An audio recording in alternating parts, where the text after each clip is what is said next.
So tell us about the money that you get and the money that you don't get, because I know there's two sides of that story. So Yeah.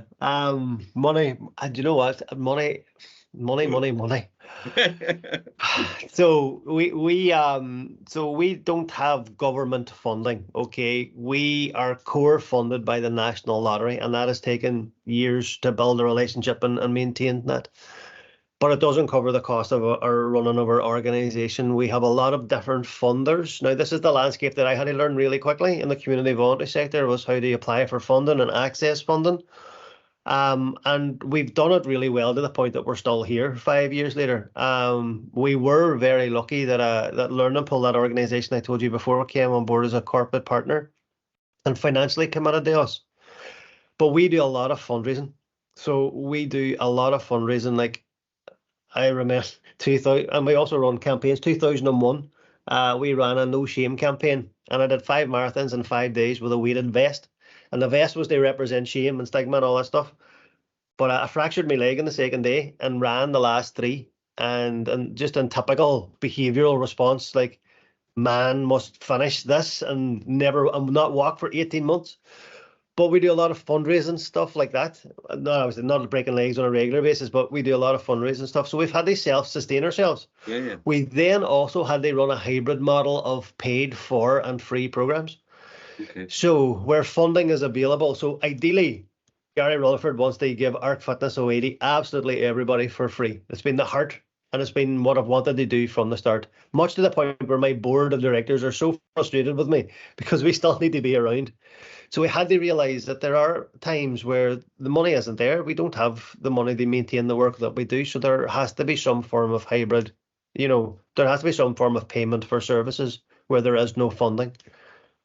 And that's a really difficult thing, because I think then the public perception of you can potentially change whenever you're seen to charge for a thing. And again, I understand my issues and my insecurities, and I suppose how people see me and things are, it's one of my core issues. Like, so to be seen as somebody who charges for things, and the fear of the perception publicly is a worry for me, because they've been so helpful.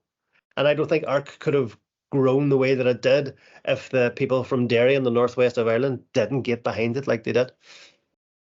Reality is, it costs us a lot of money to run the organisation, staff costs alone.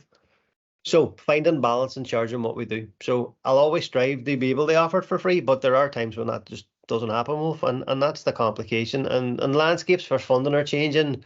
Funders won't necessarily fund you for things that the statutory services are doing, for example. So you have to become more creative and things like that. And then we had obviously the issue with our government not being there. So any of the strategies. This is really important. So for our listeners, you're based in Northern Ireland, and for those that don't know it, you've had a parliament that's not sat for 2 years, basically, if not a bit longer. like we had a substance use strategy that was just sitting there. There was no way to commission services or anything like that. So I haven't been able to actually avail of that ever. So we now have a government. So, there's been many letters and many emails sent. So I'm working on the process. But, I don't think that's going to be my answer to longevity. I don't think that's going to be, what's always going to keep me here. I think I'm always going to have to be creative in the landscape that we do and that we work in. And I think it's good that you can see that. I mean, my experience of working with 1 or 2 other organisations is that they can get some government money, and government will give them some money for the things they do. But they also sometimes want to change them to not be quite the thing they are. Yes, they like the thing, but then they have a little closer look at the thing and go, well, you're not quite playing by our rules. And we're going, well, no, because these are the rules that work for us. So it'd be interesting to see how you navigate that in the future, I think, yes. And that's why I couldn't, so I worked in the addiction service. ARC Fitness, could ARC Fitness have sat in that sphere when I was there? It could maybe have. It wouldn't have looked like it would have looked today. I wouldn't have been able to pivot. It wouldn't have the personality. It wouldn't have had the flexibility. And that's just the nature of the statutory services. However, the really interesting thing that we're starting to see now is about the importance of recovery and community-based recovery within the strategy, and also with stigma in the strategy. And those are things that we do as an organization really well. And like, you know, for an organization that's only been here for the last 5 years, they do the things that we do in terms of the education and stigma and the public outreach stuff is phenomenal. And that's not me blowing my trumpet. It's just, Yeah, no. we do it really well. And it's good to see that stuff within the strategy. So my hope is whenever this thing does start to change, that we can impact that. Yeah. Because we're doing it really well on our own. Imagine how well we could try and do it if, you know, we brought other people along for the journey, but without losing who we are fundamentally. And that collaboration, Wolf, was so important for me. And recovery taught me this. I don't always have the answer. It's all right to ask for help. What happened with the funding landscape, and it's probably the same in other places in the UK and Wales and stuff, but in Northern Ireland, it became very competitional. So everybody worked on their silos. That's my pot of funding, and you can't do this, and therefore, so none of the addiction recovery organisations connected very well. So we made a point that we made everything invitational. We bring everybody in as partners. So if we run a recovery walk, we bring in all the addiction recovery organisations where we're from, because I think we all need to work better together. Because there's organisations out there that are brilliant at complementary therapy. I'm not, however.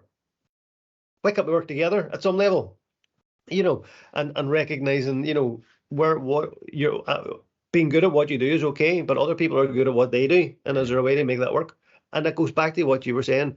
There's people in our organization that also use the rooms of 12 Steps fellowships, and for me that's totally okay.